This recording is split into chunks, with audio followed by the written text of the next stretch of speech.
Prisioneros alemanes no podían creer las mujeres y el samba en los campos de prisioneros en Brasil. ¿Te imaginas ser un soldado alemán capturado en el norte de África, esperando lo peor en un campo de prisioneros de guerra?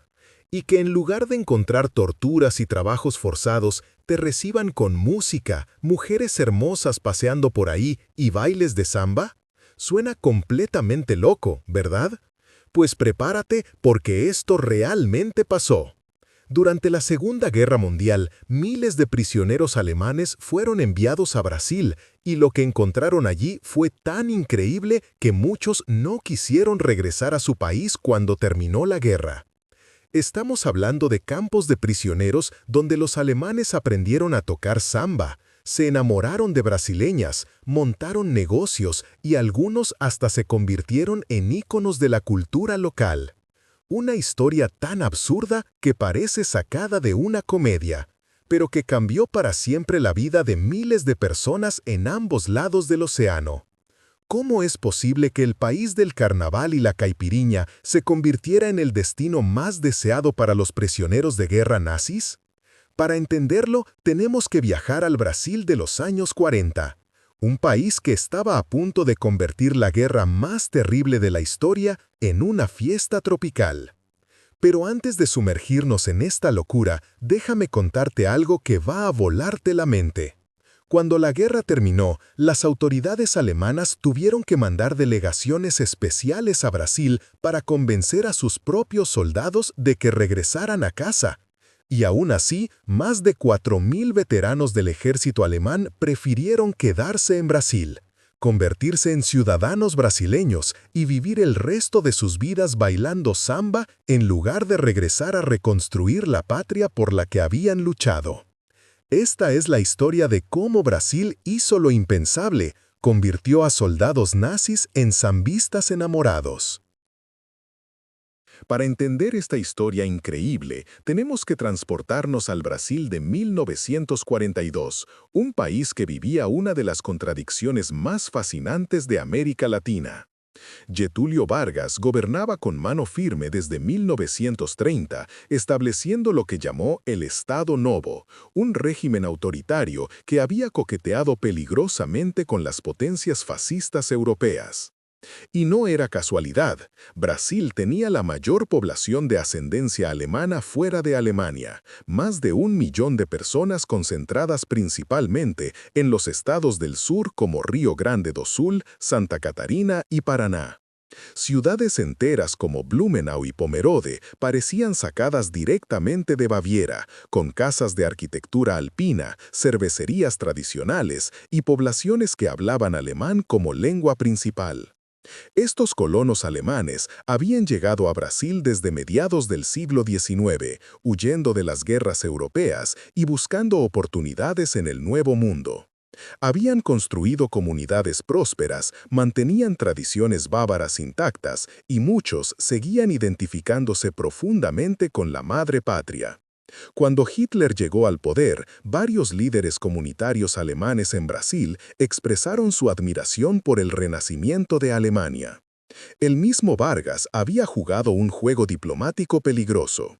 Por un lado, admiraba la eficiencia del modelo alemán y había implementado políticas corporativistas similares a las de Mussolini. Por otro lado, Brasil necesitaba desesperadamente inversión extranjera y mercados para sus productos agrícolas. Estados Unidos ofrecía tanto capital como un mercado enorme para el café brasileño.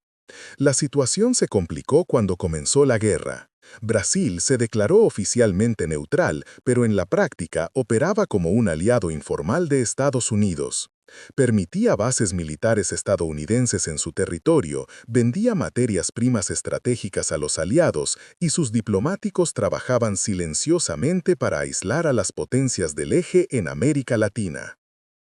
Pero todo cambió dramáticamente el 15 de agosto de 1942. Ese día, submarinos alemanes torpedearon 5 buques brasileños cerca de la costa de Bahía, matando a más de 600 civiles, incluidas mujeres, niños y ancianos, que simplemente viajaban entre puertos brasileños. La reacción popular fue explosiva.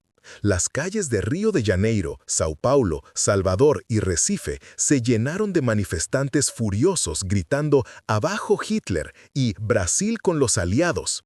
Miles de personas atacaron comercios con nombres alemanes, destruyeron clubes alemanes y exigieron venganza inmediata. Vargas, siempre el político astuto, leyó perfectamente el momento.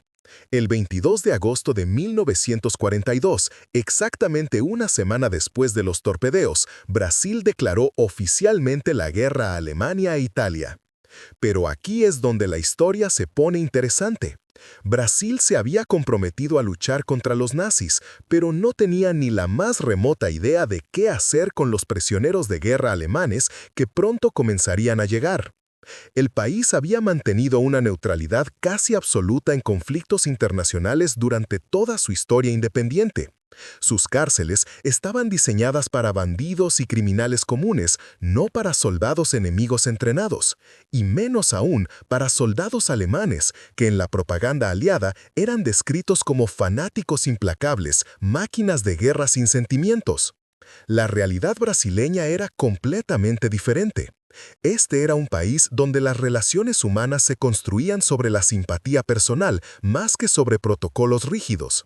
Un lugar donde la música estaba literalmente en cada esquina, donde las mujeres tenían una libertad social impensable en la Europa militarizada, y donde la hospitalidad y la improvisación podían derretir cualquier barrera cultural. Los militares brasileños recibieron instrucciones vagas de tratar a los prisioneros de acuerdo con las convenciones internacionales, pero nadie sabía exactamente qué significaba eso en la práctica. ¿Debían construir campos fortificados como Alcatraz? ¿Poner a los alemanes a trabajar en minas como esclavos? ¿Mantenerlos en aislamiento total? La respuesta típicamente brasileña fue: vamos viendo sobre la marcha. Y así fue como Brasil estaba a punto de improvisar el programa de tratamiento de prisioneros de guerra más inusual de toda la Segunda Guerra Mundial. El primer gran cargamento de prisioneros alemanes llegó al puerto de Santos el 15 de mayo de 1943, a bordo del buque de transporte estadounidense General Stuart. Venían principalmente del Afrika Korps de Rommel, capturados durante la campaña final en Túnez por las fuerzas británicas y estadounidenses. Eran 847 soldados, desde cabos hasta oficiales de alto rango, todos endurecidos por meses de combate en el desierto. Habían luchado en Tobruk, en el Alamein, en las batallas más brutales del norte de África. Estaban acostumbrados a la disciplina férrea, a las condiciones más duras imaginables, y a considerar la muerte como una posibilidad constante. El barco atracó bajo un sol de mediodía que derretía el asfalto. Los prisioneros, todavía vestidos con los restos de sus uniformes del Afrika Korps, desembarcaron esperando lo peor. Durante el viaje desde África, habían intercambiado historias terribles sobre campos de concentración aliados, trabajos forzados en minas siberianas, ejecuciones sumarias. Pero lo que encontraron fue completamente desconcertante. Los soldados brasileños que los recibieron no parecían soldados en el sentido europeo tradicional. Usaban uniformes que no estaban perfectamente planchados, se comportaban de manera relajada, sonreían con facilidad y algunos hasta intentaban bromear en un alemán rudimentario mezclado con portugués y gestos expresivos. El comandante del puerto, coronel Juan Bautista da Silva, había decidido recibir a los prisioneros con una banda militar tocando música brasileña. No marchas militares intimidantes, sino samba y choro. La justificación oficial era demostrar la superioridad de la cultura democrática, pero la realidad era que al coronel simplemente le gustaba la música y pensó que sería una buena forma de calmar los ánimos. En lugar de marchar en formación perfecta hacia camiones militares, los prisioneros fueron subidos a autobuses civiles de colores vivos, algunos decorados con pinturas tropicales. Durante el viaje de 3 horas hacia el interior de São Paulo, los alemanes miraban por las ventanas en silencio, tratando de procesar lo que veían. Había música en todas partes. vendedores ambulantes cantando para anunciar sus productos, grupos de niños jugando con instrumentos improvisados, radio sonando en cada tienda y café. Las mujeres caminaban por las calles con una libertad y una naturalidad que era impensable en la Europa en guerra. Usaban vestidos coloridos, hablaban animadamente con desconocidos y se reían con ganas. Para soldados que venían de un continente devastado por 4 años de guerra total, donde cada ciudad era un campo de batalla potencial y donde las mujeres se escondían o trabajaban en fábricas de municiones, este Brasil era como un planeta diferente. El destino final era el campo de concentración de Pindamonhangaba, en el interior de São Paulo. El nombre en sí sonaba ominoso para oídos alemanes, pero cuando llegaron, la realidad fue otra sorpresa. No había alambre de púas electrificado, no había torres de vigilancia con ametralladoras, no había perros entrenados para atacar. En su lugar, encontraron un complejo de barracones de madera pintados de colores alegres, rodeado por una cerca de alambre que más parecía delimitar una hacienda que un campo de prisioneros. Los guardias brasileños llevaban armas, pero las tenían colgadas casualmente al hombro. Algunos fumaban, otros conversaban en grupos y varios estaban claramente escuchando música que venía de radios portátiles. El ambiente era más parecido a un campamento de verano que a una instalación militar. Pero la verdadera sorpresa llegó durante la primera cena. En lugar de la sopa aguada y el pan duro que esperaban, los alemanes fueron servidos con feijoada completa, arroz, farofa, naranja y cerveza fría. La comida era abundante, sabrosa y completamente exótica. Muchos nunca habían probado frijoles negros, yuca o carne de cerdo preparada con especias tropicales. Pero lo que realmente los dejó en shock fue que las mujeres brasileñas que servían la comida conversaban con ellos, les sonreían y algunas hasta intentaban enseñarles palabras en portugués mientras señalaban diferentes platos. Estas mujeres tenían una libertad y una presencia social que era impensable en la Alemania nazi. No solo trabajaban fuera de casa, sino que interactuaban con confianza con hombres desconocidos, incluso con enemigos de guerra. Eran cálidas, hablaban con las manos, se reían fácilmente y tenían una sensualidad natural que no estaba reprimida por décadas de militarismo y puritanismo. Los prisioneros alemanes, muchos de ellos jóvenes que llevaban años sin interactuar normalmente con mujeres, no sabían cómo reaccionar. Algunos se sonrojaban cuando las brasileñas les hablaban directamente. Otros quedaban hipnotizados por la forma en que se movían, gesticulaban y expresaban emociones sin inhibiciones. Karl Dietrich, un teniente de 23 años de Múnich, escribió en su diario esa primera noche: «No entiendo este lugar. Las mujeres aquí no nos miran como enemigos o como bestias peligrosas. Nos miran como hombres, simplemente hombres. Una chica me enseñó a decir obligado y se rió cuando lo pronuncié mal. En casa, las mujeres nos miraban como héroes o como máquinas de guerra. Aquí somos solo personas». Y justo cuando pensabas que no podía ser más absurdo, llegó la música. Los brasileños simplemente no entendían cómo alguien podía vivir sin música constante. En Pindamonhangaba y los pueblos cercanos había música en cada esquina: samba, choro, música sertaneja y algo que estaba empezando a evolucionar y que décadas después se llamaría bossa nova. Los domingos por la tarde, las familias locales tenían la costumbre de organizar serenatas cerca de cualquier lugar donde hubiera gente, plazas, mercados y sí, también cerca del campo de prisioneros. No era una protesta política ni un acto de provocación, era simplemente la forma brasileña de pasar el domingo en familia. El sonido de guitarras, cuatros, pandeiros y voces alegres llegaba hasta los barracones alemanes como una invasión musical que no tenía precedentes en su experiencia. En Alemania, especialmente durante los años de guerra, la música popular había sido censurada y reemplazada por marchas militares, himnos patrióticos y música clásica aprobada por el régimen. Los soldados estaban acostumbrados a canciones que hablaban de gloria, sacrificio y muerte heroica por la patria. Esto era completamente diferente. La música brasileña era libre, improvisada, llena de vida y hablaba de amor, de naturaleza, de celebración y de la alegría simple de estar vivo. Y las mujeres brasileñas bailaban con una gracia que hipnotizaba, moviendo sus cuerpos con una sensualidad natural que no tenía nada con la provocación, sino con la expresión pura de felicidad. Al principio, los prisioneros escuchaban desde lejos, confundidos y fascinados. Algunos se reunían cerca de las cercas durante estos conciertos improvisados, tratando de entender qué era exactamente lo que estaba pasando. Los guardias brasileños, en lugar de prohibir esta interacción, a menudo se unían a la audiencia. Varios guardias eran músicos aficionados y a veces traían sus propios instrumentos para acompañar a los músicos civiles.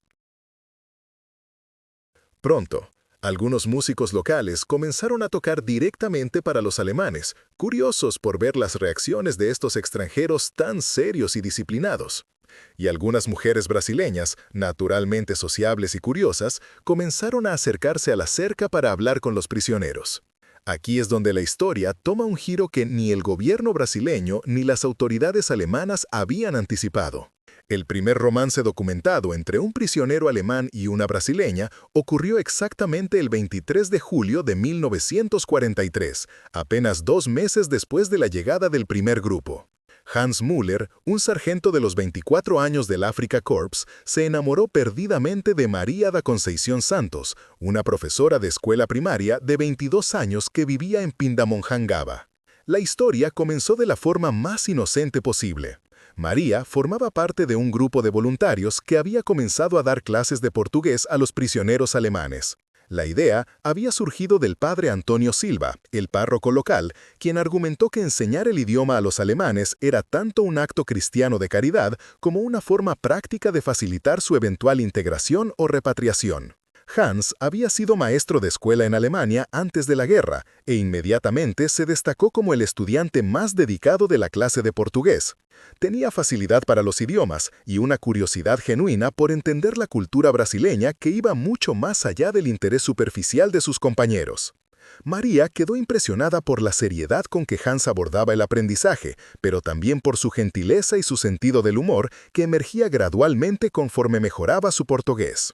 A diferencia de muchos hombres brasileños de la época, Hans la trataba como una igual intelectual, valoraba sus opiniones y mostraba un respeto genuino por su trabajo como educadora. Las clases de portugués se convirtieron en largas conversaciones sobre literatura, historia, filosofía y vida. Hans le contaba sobre la Alemania de antes de la guerra, sobre su trabajo como maestro, sobre su amor por la poesía de Goethe y Heine. María le hablaba sobre Brasil, sobre la riqueza de la cultura popular, sobre sus sueños de expandir la educación en las áreas rurales. El problema era que estas conversaciones estaban ocurriendo cada vez más frecuentemente fuera del horario oficial de clases. María comenzó a llegar temprano y a quedarse tarde. Hans encontraba excusas para buscar ayuda adicional con el portugués. Pronto estaban encontrándose los sábados y domingos, oficialmente para clases privadas, pero en realidad para continuar conversaciones que se habían vuelto la parte más importante de sus días. Los otros prisioneros se dieron cuenta de lo que estaba pasando antes que las propias autoridades del campo. Hans había comenzado a cuidar su apariencia con un esmero inusual. Había empezado a aprender canciones brasileñas e incluso había intentado hacer algunos pasos de samba durante las serenatas dominicales.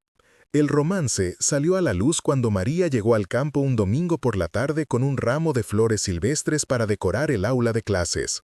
Hans la recibió con una sonrisa que iluminó todo su rostro, y cuando ella le entregó las flores, él tomó su mano y no la soltó durante varios minutos. Los guardias que presenciaron la escena no sabían qué hacer. Técnicamente no estaba prohibido que los prisioneros tuvieran contacto social con civiles brasileños. Las regulaciones simplemente no habían contemplado esta posibilidad. Pero era obvio que lo que estaba ocurriendo entre Hans y María había trascendido cualquier relación maestro-estudiante. El caso causó el primer gran escándalo burocrático de la historia de los prisioneros alemanes en Brasil. Las autoridades militares brasileñas se reunieron en sesiones de emergencia para decidir qué hacer. ¿Era esto una violación de las convenciones de Ginebra? ¿Constituía una amenaza a la seguridad? ¿Qué pasaría si otros prisioneros comenzaran a formar relaciones similares? Los comandantes alemanes capturados protestaron vigorosamente, argumentando que Hans estaba traicionando a su patria y deshonrando el uniforme alemán. Exigieron que fuera trasladado a un campo de máxima seguridad y que se prohibiera todo contacto entre prisioneros alemanes y civiles brasileños. Los militares brasileños estaban divididos. Algunos argumentaban que permitir romances era peligroso y establecía un precedente problemático. Otros sostenían que era una forma natural de integración y que prohibirlo sería cruel e inhumano. Pero la decisión final no vino de los militares, sino directamente de Getúlio Vargas. El presidente brasileño, siempre pragmático y con un instinto político excepcional, vio en esta situación una oportunidad única.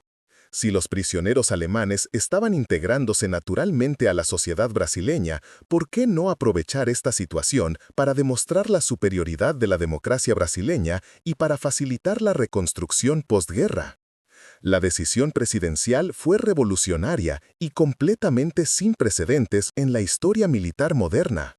Los campos de prisioneros brasileños se convertirían oficialmente en centros de reeducación democrática, donde los alemanes no solo serían mantenidos como prisioneros, sino activamente educados sobre los valores de libertad, diversidad y democracia brasileña. Esto significaba que las relaciones románticas no solo serían permitidas, sino fomentadas como parte del proceso de desnazificación e integración cultural. Y así fue como los campos de prisioneros más inusuales de la Segunda Guerra Mundial comenzaron oficialmente a florecer como experimentos sociales únicos en la historia. La nueva política oficial transformó completamente la experiencia de los prisioneros alemanes. En lugar de simple contención, ahora tenían acceso a un programa integral de integración cultural que incluía clases de portugués intensivas, lecciones sobre historia y cultura brasileña, entrenamiento vocacional y, sí, interacción social libre con la población civil local. Las clases de portugués se expandieron y se volvieron mucho más prácticas. En lugar de memorizarse gramática en aulas cerradas, los alemanes aprendían el idioma conversando con brasileñas que trabajaban como profesoras voluntarias, practicando en tiendas locales y participando en eventos comunitarios. Aprendían sobre la cultura brasileña no a través de manuales académicos, sino participando directamente en festivales locales, ayudando en las cosechas de café, trabajando en talleres de artesanía y asistiendo a celebraciones religiosas y seculares. El campo de Pindamonhangaba se convirtió rápidamente en una especie de laboratorio social sin precedentes. Los prisioneros alemanes descubrieron que podían trabajar no como esclavos o como parte de un castigo, sino como empleados remunerados en granjas locales, talleres de carpintería, panaderías y pequeñas fábricas. Sus salarios eran modestos pero reales, suficientes para comprar cigarrillos, cerveza, pequeños lujos y, sí, regalos para las mujeres que habían capturado sus corazones o simplemente para las familias brasileñas que los habían acogido con amabilidad. Los fines de semana se organizaban bailes comunitarios donde alemanes y brasileños se mezclaban libremente. Estos eventos se volvieron legendarios en la región. Los soldados del Reich, que habían sido entrenados en la disciplina más estricta, aprendían a relajarse, a bailar samba, a tocar instrumentos brasileños como el cavaquinho y el pandeiro, y a cantar canciones brasileñas con acentos alemanes que provocaban risas afectuosas en lugar de burlas. Las mujeres brasileñas, por su parte, quedaron fascinadas por estos hombres europeos que combinaban una educación formal superior a la promedio local con una vulnerabilidad emocional que las hacía sentir protectoras y deseadas al mismo tiempo. Pero lo más increíble estaba aún por venir. En diciembre de 1943, los prisioneros organizaron su primera celebración navideña brasileña. Y el evento marcó un antes y un después en la historia de integración cultural. En lugar de las sobrias tradiciones navideñas alemanas, con su énfasis en la reflexión, la nostalgia y la solemnidad religiosa, los alemanes decidieron montar una celebración que fusionara elementos de ambas culturas. Una festa de Natal tropical que combinara villancicos alemanes con música brasileña, comida tradicional alemana con platos tropicales y tradiciones bávaras con costumbres locales. La preparación duró semanas. Los alemanes trabajaron con artesanos locales para construir decoraciones que mezclaran motivos navideños europeos con elementos tropicales. Prepararon dulces alemanes usando ingredientes brasileños como coco, guayaba y frutas exóticas. Ensayaron villancicos alemanes acompañados por instrumentos brasileños. Las mujeres locales contribuyeron preparando feijoada especial, farofa navideña, rabanada, la versión brasileña del pan francés y, por supuesto, caipiriña en abundancia. Los alemanes aportaron strudel tropical, Lebkuchen adaptado con especias brasileñas y cerveza casera que habían aprendido a hacer usando técnicas bávaras con ingredientes tropicales. La fiesta se realizó en la plaza principal de Pindamonhangaba, con autorización especial del gobierno local. Asistieron no solo los prisioneros y las familias brasileñas que habían establecido relaciones con ellos, sino también funcionarios gubernamentales, militares, sacerdotes y periodistas que habían venido a documentar este experimento social único. El evento duró toda la noche. Hubo música continua, con alemanes y brasileños alternándose en el escenario. Los prisioneros cantaron villancicos alemanes que fueron seguidos inmediatamente por zambas navideños. Las mujeres enseñaron a los alemanes bailes folclóricos brasileños, mientras que algunos alemanes enseñaron valses y polcas tradicionales. Pero el momento más simbólico ocurrió cerca de la medianoche, cuando Hans Müller y María da Conceição bailaron juntos una canción que él había compuesto especialmente para la ocasión. Una mezcla de melodía alemana con letra en portugués que hablaba de encontrar el hogar en tierra extranjera. Las fotografías y los reportajes de esa fiesta dieron literalmente la vuelta al mundo. Imágenes de soldados alemanes con uniformes adaptados bailando samba con mujeres brasileñas, de ex miembros del Afrika Korps tocando pandeiro, de prisioneros nazis brindando con caipiriña mientras cantaban Stille Nacht con acompañamiento de cuatro y guitarra, aparecieron en periódicos de Estados Unidos, Inglaterra, Francia y, por supuesto, Alemania. La reacción internacional fue de incredulidad total. La propaganda aliada no sabía cómo interpretar estas imágenes.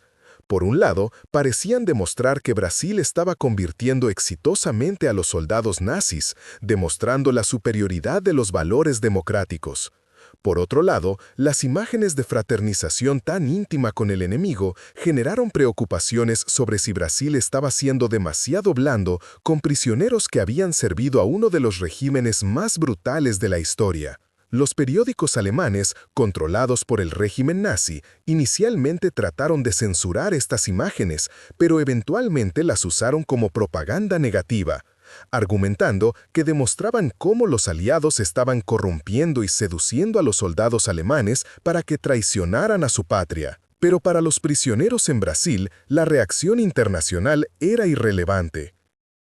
Habían descubierto algo que nunca habían experimentado antes, la posibilidad de ser simplemente humanos en lugar de soldados, de expresar emociones en lugar de seguir órdenes, de formar relaciones basadas en el afecto mutuo en lugar de la jerarquía militar.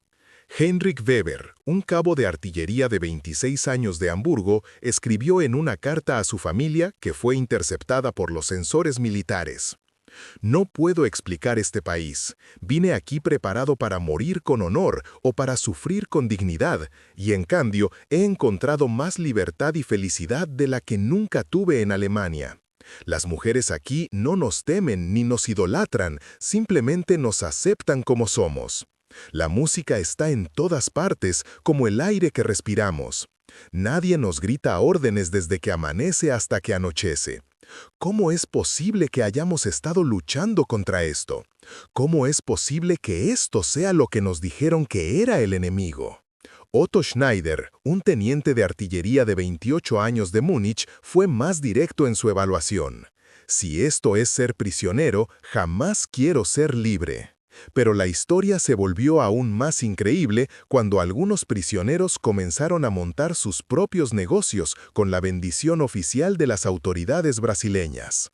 Con los ahorros de sus trabajos remunerados y con pequeños préstamos proporcionados por el gobierno local como parte del programa de integración económica, varios alemanes establecieron empresas que rápidamente se volvieron exitosas y populares. Klaus Zimmermann, un exteniente de 30 años que había sido maestro cervecero en Múnich antes de ser reclutado, estableció la primera cervecería alemana brasileña de la historia. Su cervecería tropical alemán combinaba técnicas bávaras tradicionales con ingredientes locales como miel de abeja nativa, frutas tropicales y especias regionales. La cerveza de Klaus se volvió tan popular que comenzó a competir directamente con las marcas nacionales brasileñas. Su cerveza alemán tropical se vendía en los bares de Sao Paulo, Río de Janeiro y otras ciudades importantes. Los periódicos brasileños lo llamaron o alemán do samba porque había aprendido a tocar pandeiro con sorprendente habilidad y cantaba zambas con letras en alemán que se volvieron éxitos locales. Werner Fischer, un ex sargento que había sido carpintero en Baviera, estableció un taller de muebles que fusionaba técnicas alemanas de precisión con maderas tropicales brasileñas. Sus muebles, que combinaban funcionalidad alemana con estética tropical, se volvieron tan demandados que tuvo que contratar empleados locales y expandir su taller. Más increíble aún fue el caso de Friedrich Hoffmann, un ex cabo que había trabajado en una panadería familiar en Colonia. Estableció una panadería especializada en repostería alemana adaptada a gustos brasileños. Sus paes alemanes tropicales se volvieron legendarios en la región. Inventó combinaciones como strudel de guayaba, Lebkuchen con coco y pretzels dulces con chocolate brasileño que se volvieron tan populares que otras panaderías comenzaron a copiar sus recetas. Para 1944, algunos campos de prisioneros brasileños habían evolucionado hasta convertirse en pequeñas ciudades multiculturales prósperas. Los alemanes no vivían en barracones militares, sino en casas que habían construido ellos mismos con ayuda de artesanos locales. Se habían casado con brasileñas en ceremonias que fusionaban tradiciones alemanas y brasileñas. Habían comenzado a formar familias cuyos hijos crecían hablando portugués y alemán con igual fluidez, bailando tanto samba como valses tradicionales. Sus negocios contribuían significativamente a la economía local. Sus técnicas de agricultura, aprendidas en Europa, ayudaron a mejorar la productividad de las granjas regionales. Sus habilidades artesanales elevaron la calidad de los productos locales. Sus conocimientos técnicos contribuyeron a pequeñas innovaciones industriales que beneficiaron a toda la comunidad. Pero quizás lo más importante era que se habían convertido en puentes culturales únicos. Organizaron los primeros festivales de Oktoberfest en Brasil, eventos que combinaban tradiciones bávaras con música y comida brasileña. Introdujeron técnicas alemanas de fabricación de quesos, embutidos y otros productos que enriquecieron la gastronomía local. Ayudaron a establecer intercambios culturales y eventualmente comerciales que beneficiarían a ambos países durante décadas. Pero toda esta integración tan exitosa creó un problema completamente imprevisto cuando la guerra comenzó a llegar a su fin.